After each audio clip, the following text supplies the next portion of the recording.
Kamu pernah nggak ngebayangin hidup tanpa listrik? Belum pernah. Di ruangan kepanasan, nggak bisa nyalain AC, nggak bisa masak di rice cooker. Bakal jadi manusia primitif karena kita berawal dari nggak menggunakan listrik ya. Tapi untuk zaman sekarang sih listrik wajib banget sih untuk kehidupan sekarang. Internet juga butuh listrik. Tanpa ada listrik, rumah dan jalanan akan menjadi gelap gulita. Gedung di kantormu bakal berhenti beroperasi. AC dan TV tak berfungsi, membuat kamu kepanasan juga kehilangan media informasi. Dan kamu tidak bisa mengisi daya baterai handphone, apalagi mengakses jaringan internet. Jadi puasa media sosial deh. Sejujurnya, orang tidak bisa membayangkan hidup tanpa listrik. Walau sesekali kita pasti pernah mengalami momen pemadaman listrik. Lalu, apa yang dapat menjamin agar aliran listrik itu tetap menyala dan tidak tiba-tiba mati untuk selamanya?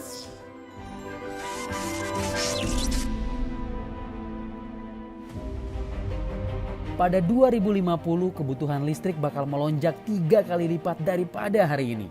Soalnya, urbanisasi dan industrialisasi bakal terus ada. Malah mungkin jauh lebih pesat daripada sebelumnya. Dan gaya hidup baru orang-orang untuk menggunakan peralatan serba elektrik bakal semakin terjadi. Yang penting diketahui soal pemakaian listrik, konsumsi rumah tangga adalah yang jadi juaranya. Bahkan lebih tinggi dari pemakaian listrik industri. Meski begitu, ada sekitar 500.000 lebih rumah tangga di Indonesia yang belum teraliri listrik loh. Kenapa bisa begitu ya? Kamu mesti membayangkan ini. Indonesia punya geografi negara yang unik.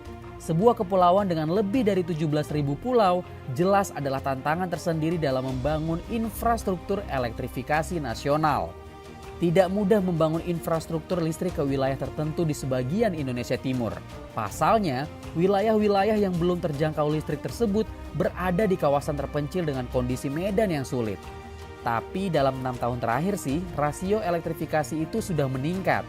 Dari sekitar 84% pada 2014, kini sudah 99,20% wilayah di Indonesia yang tercatat mendapat pasokan listrik.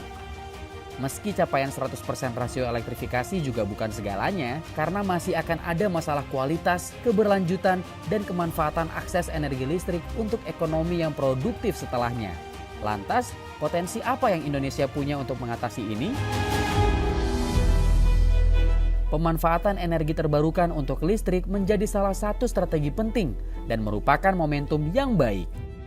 Ini seperti mendayung perahu, 2 pulau terlampaui. Ada beberapa alasan. Pertama, Indonesia kaya akan sumber potensi untuk energi terbarukan, namun belum optimal dimanfaatkan. Sebab pemanfaatnya energi baru dan terbarukan Indonesia saat ini 11%. Baru separuhnya dari target 23% pada 2025. Setidaknya ada potensi sekitar 422 gigawatt hours dari sumber energi terbarukan yang dapat diolah menjadi listrik.